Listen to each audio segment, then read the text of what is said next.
Mbah Hashim sampai barokah begitu di antara sebabnya itu begini.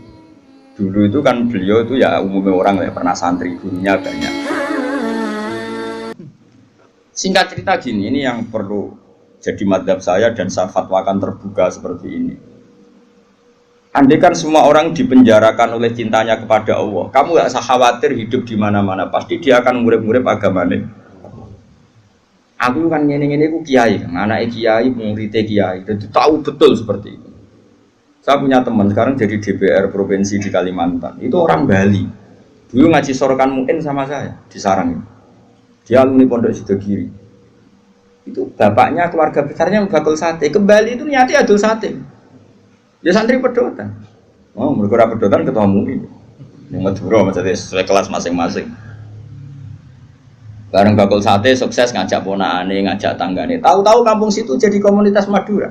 Karena jumlahnya signifikan bikinlah masjid. Setelah ada masjid, terus gak kepikiran anak bakul sate di pondok di Sidogiri. Karena di situ sudah ada komunitas muslim. Ono majelis taklim, ono muslimatan, fatayatan macam-macam. Mondok ini Sidogiri anaknya kebenaran, mungkin karena barokahnya dakwah. Anaknya alim, cerdas. Mau coba ini bisa, kosongan bisa. Di Sidogiri tamat masih mondok lagi ke sana. Langsung tingkat berapa dulu yang ngetes saya dulu? Ya langsung alim. Coba. Jadi artinya gini loh, orang-orang yang dipenjarakan oleh mahabbatullah wa rasulih, kere yo gawa agama, sugih yo gawa agama, temangsang yo gawa, kemana-mana bawa. Lalu lucunya kita sebagai pakar agama malah membatasi, cung sekolah sing ono gelar ben iso dadi ngene dadi. Ini menurut saya pembatasan, tapi tetap boleh. Saya ulang lagi tetap boleh. Nek sing bakate di gelar ya di gelar enggak apa-apa. Tapi harus ada ulama yang kayak saya. Lah pula mungkin suatu saat mungkin bisa saja Hasan nanti punya gelar enggak masalah.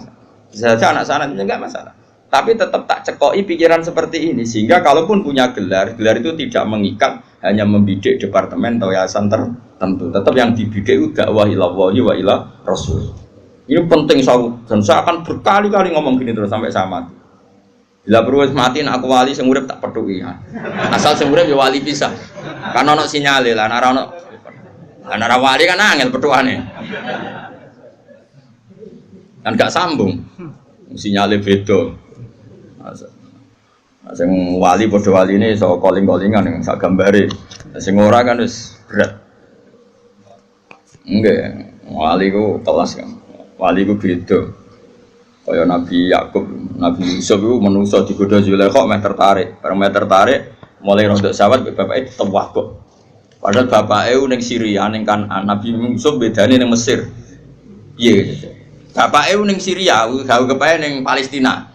Nabi Yusuf kegoda Zulaikha ning ketewah kok bapak. Anake Nabi kok. Lah kowe sing nabok sapa ora demenan. Ora ono sing nabok. Bapakmu ra wali, kowe ra wali, lingkungane ya ora wali. Mulane dadi ngene iki sapek. Semuanya agak menunjang. Ya, tapi pangeran ngersakno rahmat Allah jembar jute ya do apik. Nggo jalalan ngalor kidul, nggo kita apa iki? Nasohil bilipat ngalor kidul. Nah menurut saya yang penting sekarang adalah menciptakan mahabbatullah wa mahabbatu rasuli secara permanen itu jadi malakahnya, mentalnya, darah dagingnya sehingga hidup di mana-mana itu ilallah wa ila rasul. Apalagi kita dalam konteks Indonesia, orang tahu semua lah, kalau Islam ke Indonesia itu dibawa oleh pedagang, semua sepakat mengambil gelar pedagang. Ada pedagang dari Gujarat, dari India, dagang di Indonesia. Niatnya dagang rempah-rempah, ya kepengen sugih. Tapi mereka ini santri, mereka ini orang ora iso golek donya tok ora iso, tetep nang aja akhirnya ngajarkan Islam. Nggih betul. Itu pedagang apa kiai? Pedagang apa ketua MUI mereka di apa dokter fikih ndak, apa dosen IAIN ndak, apa kiai sing dibenom negara ndak. Ya pedagang ya wong kedonyan nih. Mulane harapan kowe kedonyan iku cek tinggi. Tapi asli kedonyan probleme iku asli. Maksudnya iku biasa golek donya tok ora ngurusi agama itu sing kasus itu. Itu yang bawa Islam ke Indonesia mbok kira siapa? Pedagang. Terus sekarang jadi Islam seperti ini, ada wali songo, ada apa itu. Pertama yang bawa Islam itu pedagang, bukan kiai. Terus saya punya santri sekarang di saya itu ada orang Papua. Dan beberapa santri yang ngaji saya itu orang Papua. Itu cerita ke saya. Kemarin saya punya tamu. Itu biasa ngaji tafsir Jalalain kalau Rebo di saya. Anaknya mondok di saya sekarang. Itu cerita. Dia itu pedagang di Papua. Saya ulang itu pedagang di Papua. Itu kalau bawa jilbab dia kulaan dari Sedan daerahnya Ali Lukman ini. Itu mau 5.000 itu didol di Papua itu payu 50.000. Jadi nak badi yo nganti 50 juta. Singkat cerita, tanya saya gini, Gus, kenapa di fak-fak itu? Di fak-fak orang Islam itu banyak. Dia nak dagangannya fak-fak. Ini cerita. Terus tak terangkan dia, dan saya terangkan ini tahu karena saya pernah dijelaskan detail oleh Mbah Mun. Dulu Harun Ar-Rasyid ketika jadi khalifah, Harun Rasyid orang Irak, yang putih. Harun Rasyid itu seangkatannya Imam Malik, dia jadi khalifah Bani Abbas di mana? Irak sing wadu sing dhisik digoni Saddam Hussein. Harun Rasyid itu periode Imam Malik dan menangi periode Imam Syafi'i. Masyhur itu. Siapa yang enggak? Terus periode Abu Nawas bareng dulu sinten? Harun Ar-Rasyid. Dulu itu ada tradisi kalau orang begundal itu perusahaan negara, itu diasingkan. Bobby ceritanya itu pilihan diasingkannya kok di Papua, di fak-fak itu. Makanya kayak fak-fak itu kan banyak wajah Arab, itu kan turunan Arab. Ya Arab begundal kayak orang apa itu aborigin, kayak orang bajingan Inggris dibuat di mana? Australia itu, kayak Australia kayak mirip-mirip gitu.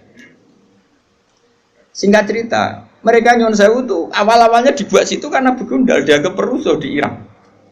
Tapi perusuh yang mukmin, perusuh yang muslim, ternyata di fak-fak sekarang ya jadi komunitas muslim. Wah, Islamnya keren, yang soleh ya banyak, bahkan ada yang pernah turunannya orang jadi perdana menteri di Timur Leste, sinten Mar'i, sinten Al-Qadiri. Bangsanya di sana itu Al-Qadiri. Oh, ya pernah di Islam kono, ya ala Arab, pakanannya udah daging wedhus, ya supaya ala Arab. Karena apa? Islam. Wis duaan wae cek murid-murid agama. Lho maksudnya wis ora trimo pedotan santri kan iki malah parah meneh. Lho ternyata di sana kata teman-teman saya yang dagang, nempono kuwe enak. Bahkan saya mau main di Nabire di beberapa Papua, sama santri saya jangan, Bos. Jenengan nak dolan teng fak-fak relatif aman, terus komunitasnya sudah muslim Arab. Si santri saya tadi tanya, kenapa fak-fak bisa begitu? Karena apa tadi? Setiap orang muslim itu diikat oleh nurullah, diikat oleh mahabbatullah wa mahabbatu rasul. Mereka tidak bisa urip rak dakwah ora iso. Kalau sing ngaji ning kene kan ya wong kedonyan kabeh, ana ngaji ya udah ngaji. Padahal mungkin merantaunya di Jogja golek duit. Utawa urip ya men golek duit ra kecekel-kecekel, manjen golek ora wajib kecekel. Mulane aku di kanca satpam, kurang ajar tenan. Satpam iku kancane padha satpam jagongan ning ngarepku. Aku apa ning Jakarta, ayo apa golek duit? Golek ning kene gak kena.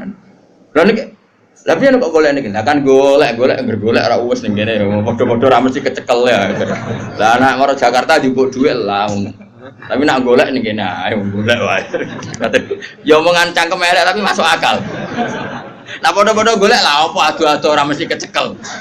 Lah nak njupuk lah ceritanya ditelepon misanane, Kak aja kerja ning kene nak golek duit ning Jakarta. Setelah ngaji sama temannya satpam yang satu, misanane ditelepon, "Ana mau kon njupuk gelem, kon golek moh." Wis adu-adu kok lagi golek. Ya mulane kan anggere siswa aja golek ilmu njupuk. Ngaji apa nih berdua mau njupuk ilmu. Kok nak golek rong mesti cekap. Carane njupuk piye dimaknani mau. Nak lali yo direkam. Dadi ilmu dijupuk HP di rumahno. Tapi nak utek wis elek ya meleset wae. Wong utek lunyu dadi digone ilmu iku meleset. Kayak godhong tales dikei banyu ya ora lari kemana-mana. Tapi ya tetep apik. Masih godhong tales iku tak dikei banyu mlayu, tapi tetep iso tengok-tengok ning kono banyu. Tenang mawon, supaya tenang. Nah, menurut saya ulama seluruh dunia itu harus mikir seperti ini ya, harus sama. Dan saya yakin pasti sama. Enggak apa-apa ada yang punya gelar, berburu gelar. Karena kita juga butuh hakim muslim, butuh kemenak yang diisi orang-orang ahli sunnah, butuh beberapa profesi yang diisi oleh ulama-ulama ahli sunnah. Karena ini juga penting. Karena ini yang pegang otoritas, yang bikin undang-undang, yang bikin macam-macam. Tapi yang kultural tadi juga super penting karena ini wilayahnya ausa jauh lebih luas dan tidak terbatas.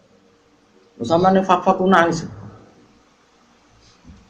Kayak wong buaan, orang tahu semua itu di Tarikhul Khulafa itu dijelaskan.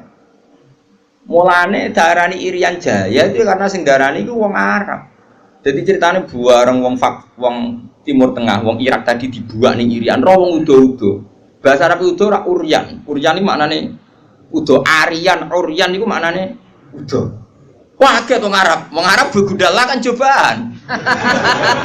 Ora kaya wong Indonesia agar preman terus katokan cekak terus. Wong Arab ku preman lah. Cobaan ora kaya Indonesia agar preman celananan jin suwek-suwek terus gak kelambenan perapatan jagungan awake tato tok. Wong Arab tetep cobaan. Mulane ki ada film Arab. Umar mbek sapa sitok soleh sitok bajingan bantah-bantahan padha cobaane. Nah film Indonesia ada sing ustate kelambi takwa, bersih, sing premane suwe-suwe. Dadi jelas. Film Arab bingung kowe. Endi sing mulane do sering takok. Lah aku lak sering delok pinggire Hasan, pinggire anak kula. Pak yang jahat yang mana? Perkarane padha cobaane. Lah terus bareng wong udo-udo muni Uryan. Terus ilah Jawa dadi Irian. Ben kira sejarah. Mane mergo tadi al-arif billah asirun. Orang yang tahu Allah pasti asirun, dia tertawan.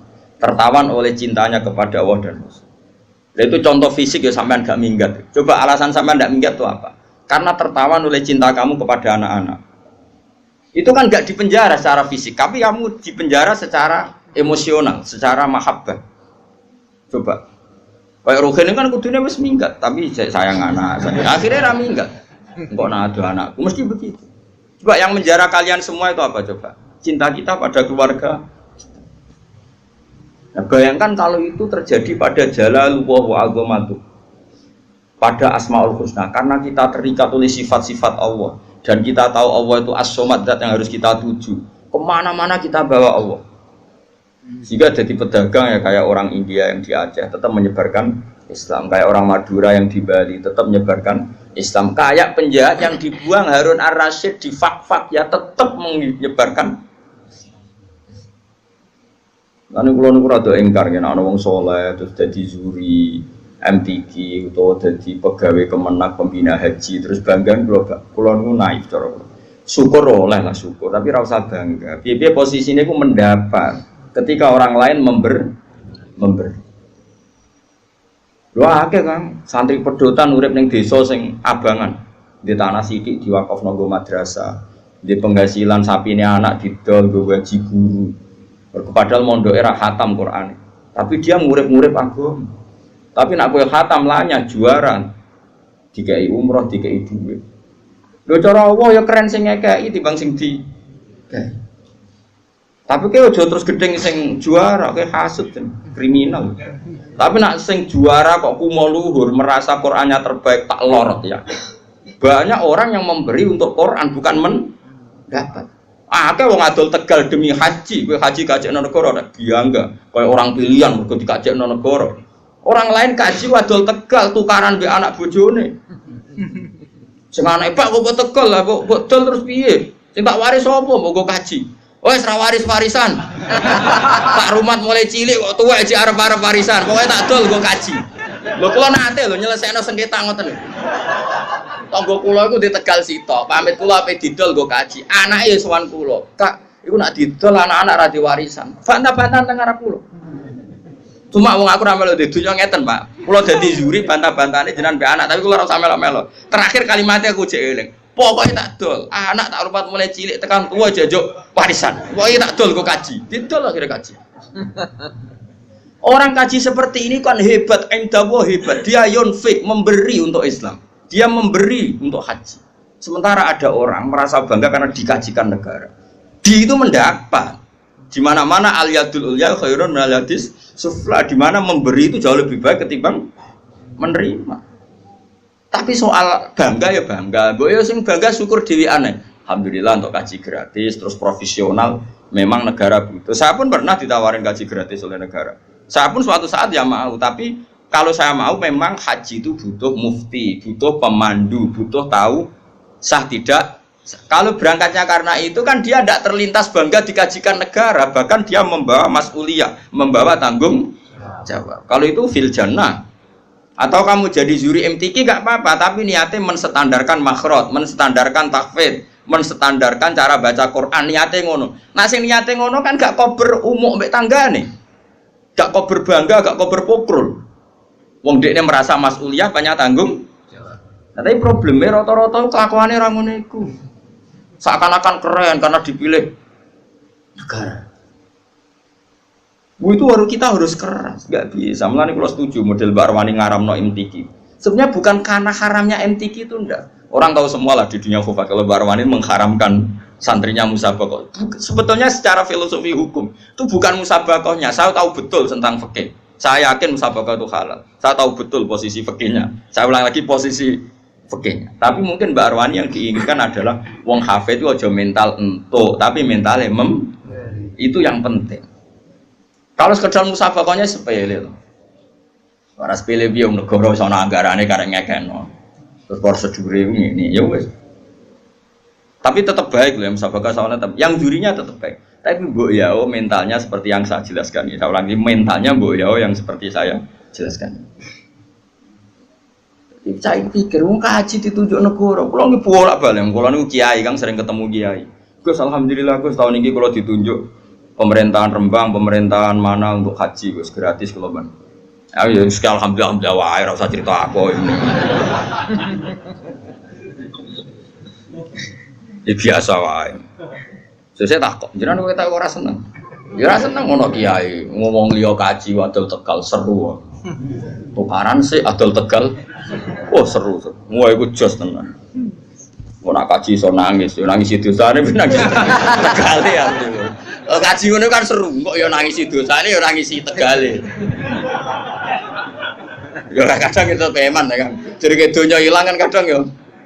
Dadi nangisnya loro kan nangisi Tegale, mbek nangisi donyane. Mulane disdonga ya Allah gantilah itu. Ternyata ada ikhlas-ikhlas banget. Kok nek multajam ya jaluk ganti. Tapi ini pelajaran bagi kita. Sementing nih buatan nyanyi kulo suatu saat dia mau, yakin suatu saat mau. Tidak masalah. Hingga detik ini saya berkali-kali dan ditawani jadi pemandu haji. Tapi hingga detik ini saya tidak mau. Tapi kapan-kapan ya mau, karena saya ada anti negara. Karena saya juga tidak ekstremis. Tapi kita harus didik umat. Boyo dilatih. Napa? Misalnya kita di mubalek, boyo mikir. Disangoni 2 juta, 1 juta. Padahal uang 2 juta ini panitia masjid door to door. Ono rondo tuwek meh mati. Ono pengajian urun 10.000. Ono wong sing kepen blonjo sesuk 20.000 gara-gara ono panitia masjid disumbangno 20.000. Ini kan uang heroik semua, uang dramatis. Lha sing awam ae iso urun demi pengajian, kowe entak entuk kok ora ngrasa dosa. Enggak apa-apa tetep entuk, piye-piye kowe mubalek wong alim enggak apa-apa, mendapat penghormatan enggak apa-apa. Tapi sadarlah itu, bahwa itu dari umat yang kadang lebih miskin ketimbang Anda. Sehingga ketika pidato, oke enggak apa-apa, uang itu diterima halal. Sehingga ketika pidato itu punya target benar-benar lihidayatin nas untuk menunjukkan manusia. Umat sudah memberi saya, maka saya beri mereka surga dengan cara tak tunjukkan jalan yang benar. Orang kok pidatonya mau guyon tok, enggak ada target, sementing lucu menarik. Ini apa-apaan? Memangnya rano hisab, memangnya pangeran udah mubalek. Sembrono. Ini penting, ini urusan ilmu, Kang, urusan etika di depan Allah Subhanahu. Loh, saya sampai sekarang tuh buatan sombong. Bojo kula takoki lek lekon bojo kula biasa gak ono kopi santri, nak rebunan nggih gawe piyambak. Sampai sekarang. Ya karena tak kandhani, Dek, banyak orang itu yang memberi agama, nggo gula kopi ning kiai. Kita wis dicucuk, kadang disalami template. Makanya saya belajar terus untuk memberi mereka yang terbaik. Bojoku urun fisik gak ono kopi macam. Ya biasa sampai sekarang ya biasa, Hasan itu tugas gula tugas biasa. Anak kula gitu biasa tuku. Karena tadi kita ini jangan biasa hanya mendapat sesuai opok kupengem, hatimu kacau. Nah biasa mendapat sesuai hati ini elek, terus kepinginnya menuntut malah panjang. Makanya masyhur Rasulullah sama delok teng adabul akhlaqun nubuwah wa adabul ma'isyah. Itu sering saya baca sama anak-anak santri yang ngaji sorokan sama saya. Akhlaqun nubuwah wa adabul ma'isyah. Itu di situ dijelaskan oleh Imam Ghazali dan disahkan ya, artinya hadis riwayat itu disahkan oleh sarahnya Said Zabidi. Itu Nabi suatu saat masakan kambing. Ya orang Arab kalau mayoran kan kambing. Ora pitik kan. Pitik ora wareg kan, pitik sitok wong Arab papat ya. Terus ada sahabat 4 atau berapa gitu. Kata satu sahabat, "Ali yadzabhuha wasalhuha." Saya yang menyembelih dan kemudian nanti sak bedetine. Terus ada sahabat satu, ini cerita di padang pasir. Wa alayya tabkhuha, kata sahabat satu, saya yang tanggung jawab nanti proses masaknya. Nah, sementara Nabi saat ada sahabat bagi-bagi tugas tadi dan ikrar tanggung jawab, saya ulang lagi ikrar tanggung jawab. Nabi spontan ngene, wa alayya jamul hatab, dan saya akan yang cari kayu bakarnya kata. Terus kata sahabat-sahabat tentu, ya Rasulullah nakfi kal amal. Engkau enggak kena tugas karena kita sudah mencukupi semua yang dibutuhkan dalam proses tadi apa? Menyembelih kambing tadi sampai masak ya. Terus kata Kanjeng Nabi enggak dan inna wa ta'ala yakrahu min abdihi ayyatamayyaza min ghairi. Enggak, saya tetap urun kerja. Allah itu tidak suka kalau ada satu kelompok kemudian ada satu yang paling kelihatan spesial. Maksudnya enggak urun sama sekali. Itu kan adab yang luar biasa. Makanya kita guling-gilingan. Ini Rasulullah, orang terima kiai, orang terima ketua MUI kan. Ketuanya nak bisa alam dunia. Makanya saya sering bilang, lho koyo kula mriki nggih ngebes tak niati ngitmai kowe. Mulane tak koyo pangeran, ha ambek rogen sing sopan. Nggih sopan kula to Gusti, kula sing sowan ning Yogya. Ki ambek tengok-tengok nampa mateng. Nggih sopan kula to Gusti. Lah terus, nah tapi ki sing ngomong kono sing meneng ae. Lah nak purun gentenan. Tadi misalnya kalau sana no pangeran, tapi kowe sing ngomong meneng ae. Lah nak purun gentenan. Nak ben blober kabeh. Blober kabeh langsung MUI fatwa menyesatkan. Apa sing dadi fa'il maf'ul be tangisan iki piye kok. Mestinya aku maf'ul dadi fa'il gitu piye. Tapi orang itu harus ada sisi sopannya. Makanya saya tuh sering sekali. Ini bukan urusan sombong, tahadus bin nikmah. Saya masih ingat betul. Ini cerita ya supaya sampean tahu. Ini babanya Mbak Lukman juga mbak saya. Itu dulu itu jeding itu kan ngerti tau kayak jeding di sini kan nggak ada sanyo. Biasanya orang dulu sumur kan ning jaba, paham ya? Sumur ning jaba, jedinge ning jero tapi ana bolongan nggo ngisi napa? Banyu. Itu dulu Kiai Hajan namanya Kiai Nawawi. Itu tiap jam 2 malam itu ngisi jedinge santri sak kajen. Padahal pondok kajen itu ada 20. Saking kepingine wong kok amen dihormati. Jadi nak rino kan kewenangan santri tentu tidak boleh. Tentu tidak. Terus ibunya Mbah Mun, mbahnya Mbah Mun termasuk mbahnya Mbah Lukman itu tiap malam itu bikin jajan kanggo santri. Tiap bodoh gini takjil. Ibu saya seperti itu sampai sekarang. Ibu saya itu mesti ikut goreng kalau ada takjil untuk santri sampai sekarang. Terus ditiru istri saya. Mergo pikirannya agar diwangi santri ya tetap ngewangi apa aja mesti karena tadi ben tahu ngitmai santri katanya apa? Ngitmai. Kalau dalam bahasa pondok tuh ngitmai santri. Ada cerita yang lebih mengharukan daripada itu. Mungkin saya baru buka sekarang. Yang cerita itu Gus Solah anaknya Gus Wahid, kerannya Gus Wahid. Mbah Hashim sampai barokah begitu di antara sebabnya itu begini. Dulu itu kan beliau itu ya umumnya orang ya pernah santri, gurunya banyak. Karena orang ya pasti pernah bodoh. Cuma Mbah Hashim bisa ngakhiri bodoh ini. Jadi ya saya kira ada yang bodohin tapi bisa ngakhiri bodoh ini. Mulai orang kancaku ini. Kancaku melarat jadi kiai dikandani Mbah Mun. Cung melarat gak apa-apa di saya melarat. Santri dia kurang ajar. Jadi kan sakit ngakhiri Mbah. Jadi cerita podo melarati podo, tapi jenengan kan sakit. Lah kula iki sakit podo. Santri kurang ajar. Mulane kula saiki jarang cerita. Kula lari yen tau melarat, tapi kuwatir dikonokno santriku. Jenengan sakit ngakhiri. Mergo akeh wong sing ra iso. Berarti cocok lah ya. Ambek melarat terus akrab lah nganti. Singkat cerita karena Mbah Hashim itu ya umumnya orang pernah ngaji ya. Singkat cerita terus Mbah Hashim ngaji sama beberapa guru. Cara saya ya guru ibtidak, guru sanawi lah. Sanawi riyen maksudnya bukan sanawi kurikulum ya sanawi. Mari istilahnya podo ya. Gorong gawe istilah nang numpang sanawiyah Aliyah. Padahal dhisik sedurunge ana negara ke istilah ning mak pondok iku misale nak alfiyah awal sanawi, nak alfiyah tinggi iku aliyah. Padahal aliyah dhisik tamat aliyah iso maca Fathul Muin. Aliyah kurikulum salatan. Tetapi istilahnya padha aliyah. Nggih betul. Tamat aliyah sarang iso maca Muin ya. Aliyah Lirboyo sing aliyah dinia. Sing aliyah kurikulum ya mbah ya ora. Singkat cerita itu setelah Mbah Hasyim dari Mekah alim, sing dulu gurunya, karena Mbah Hasyim sudah jadi Syekhul Masyayikh, yang dulu gurunya udah mondok menan yang Mbah Hasyim ngaji. Oh itu mungkin kalau zaman dulu, sekarang saja mungkin, saya tidak sombong lah. Dulu sebagian guru-guru saya, zaman saya masih sipir, ibtidak, sekarang yang ngaji saya, itu kan kalau di dunia kiai kan biasa. Ya saya tetap hormat karena itu guru saya, mereka hormat saya karena saya putranya bapak. Ya kan mesti kan jenis kula kan nanti cilik mesti nanti diulang ustaz-ustaz napa pondok. Setelah saya alim ustaz-ustaz itu ngaji saya. Ya kan ya normal saja ya saling menghormati kula nggih nyucup mereka ya nyucup saya. Ya itu kan biasa kalau di adat pondok kan biasa saling menghormati. Itu Mbah Hasyim. Singkat cerita ini ketika mondok di Mbah Hasyim itu setelah sekian bulan itu gurunya do kaget. Ini yang cerita Gus Solah. Gurunya do kaget karena tiap pakaian numpuk. Dhisik wong dhisik kan saenake nang pakaian rusak ada kok sumur, pakaian rusak ada kok. Nah saiki kan wong engke duwe bak pakaian kotor ning kamar masing-masing. Narian kan mboten. Angger didakok sumur to bagus didakok napa? Itu Mbak Hasyim dicuci. Kalau jam 2 malam sama Mbak Hasyim dicuci yang pakainya guru-guru.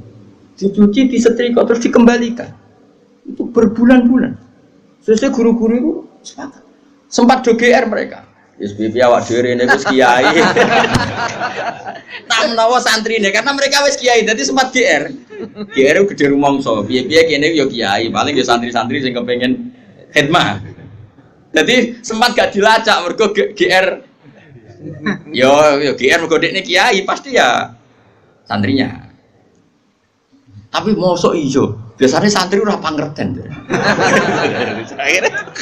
Diteliti. Diinceng ternyata siapa? Mbah Hasyim yang sekarang gurunya mereka. Nangis gini. Ya Allah, Mbah. Ya Allah, Gus. Nang cek Gus Hasyim Mbak Asari dhisik wong alim. Hasyim Asari. Mbak Asari itu yang Demak, tapi Demak sing mepet pro dadi ngroto mriki. Nggih turunan tiyang mriki tiyang Jogja. Turunan Mbah. Ya pokoke mriki turunan Bandur Mbah sinten Pangeran Benowo nggih tiyang Jogja. Tapi Jogja palsu sing dhisik wong Demak ngono nang GR. Maksudnya Jogja sing alim-alim itu bisa yo turunan ke Pantura, mereka tetap tua Pantura, gak oleh GR. Wong Islam anane ning Pantura se wali-wali ning. Tapi kadang ya ono sing moro Yogya, Sera Putu ning. Balikne ning Jombang macam-macam. Memuan. Ya Allah sampun ngoten. Mbah Hasyim menjelaskan tadi. Kula niku isin jenengan ngaji teng kula, jenengan niku guru kula. Dan kula boten beban kalian pangeran, kula kepengin main jenengan. Menyucikan pakaiannya. Coba. Jadi orang dulu sampai seperti itu lah. Kita enggak, kita ini sudah kacau. Bangga utusan Kemenak, bangga utusan kabupaten, bangga nih pol. Skumolu. Ini apa-apaan? Islam mau bawa kamu bawa kemana? Kalau umat dilatih mendapat, mau dibawa kemana? Hafid sing lanyang kok ben kuliah untuk diskon. Omone saiki HP lembaga nawani hafid. Hafid gak usah tes, ning polisian ya ora usah. Ya enggak apa-apa kalau mereka berbuat baik ke kita enggak apa-apa, enggak masalah. Anggap saja itu barokahnya Quran. Tapi kita nerima biasa saja, dingin-dingin saja karena kita inginnya memberi Quran bukan menda. Wong mbok yo mikir Quran itu dimulai di antaranya wa mimma razaqna yunfiqun. Wong apik wong sing memberi infak bukan yang dikasih. Gue yang mikir, kan kulon kuisin. Nah, yang lebih mengerikan itu tadi cerita Mbah Hasyim sudah haru. Ada yang lebih haru lagi, dan itu dilakukan Sayyid Ali Zainal Abidin. Ketika beliau wafat, itu orang kaget sekaget-kagetnya, karena setelah jenazahnya mau dimandikan, ini bekas manol. Manol itu sering ngangkut karung yang berat. Kan kaget, Sayyid Ali Zainal Abidin itu orangnya ya soleh tiap hari yang ngajar tafsir, ya orang soleh lah, orang soleh ya sholat, ngajar tafsir, ya umumnya orang alim. Tapi kok ini bekas manok? Ketika wafat jenazahnya dimandikan. Setelah diliti-liti ternyata apa? Ada beberapa janda di Madinah yang kaget karena hari-hari yang dulu saenake dhewe mergo tiap sekian hari pasti ada gandum 1 karung. Setelah Said Ali Zainal Abidin wafat itu nggak ada lagi. Berbulan-bulan dinteni nggak ada lagi. Baru diketahui ternyata setelah kapundute Said siapa? Ali Zainal Abidin. Beliau itu saking menjaga sodako sirron, sodako sirron, terus diletakkan di depan rumahnya sing orang-orang miskin. Dan itu tidak pernah nyuruh orang lain, dipikul sendiri. Dan itu yang akhirnya membekas di pundak. Itu cucunya Nabi. Siapa yang nggak tahu Said Ali Zainal Abidin? Kalau sholat itu 1000 rakaat tiap hari. Kayak kau beli baca ya apa? Gerak itu aku barang. Kayak tenang aja tak kancani. Cuma aku kan disilang be alim, lagi disilang be opo. Jadi kan ono cara wong plus minus apa? Nah, kan minus tok. Ngene niru dikira-kira. Oh ada no. Akhirnya donalis karena tadi dipikul sampai Mekah dan itu nggak ada yang tahu karena beliau melakukan itu pasti tengah malam. Itu dulu orang soleh itu doisen kan, nomor fasilitas kok umat itu doisen kalau nggak memberi. Saya ini do tenang aja malah muni barokatul ilm, barokah Quran, barokah buyutmu. Ya saya ya seneng ada orang dapat fasilitas dari Quran seneng, gak kira ada seneng Quran. Ada orang alim kemudian di mana-mana difasilitasi negara, kulo seneng. Tapi jumlah memberinya harus lebih banyak. Itu sirinya kenapa kayak Mbah Mun tulanya bukan main, Habib Lutfi ya lomo, Mbah Makhrus ya lomo, karena mereka merasa mendapat banyak, maka lomanya harus lebih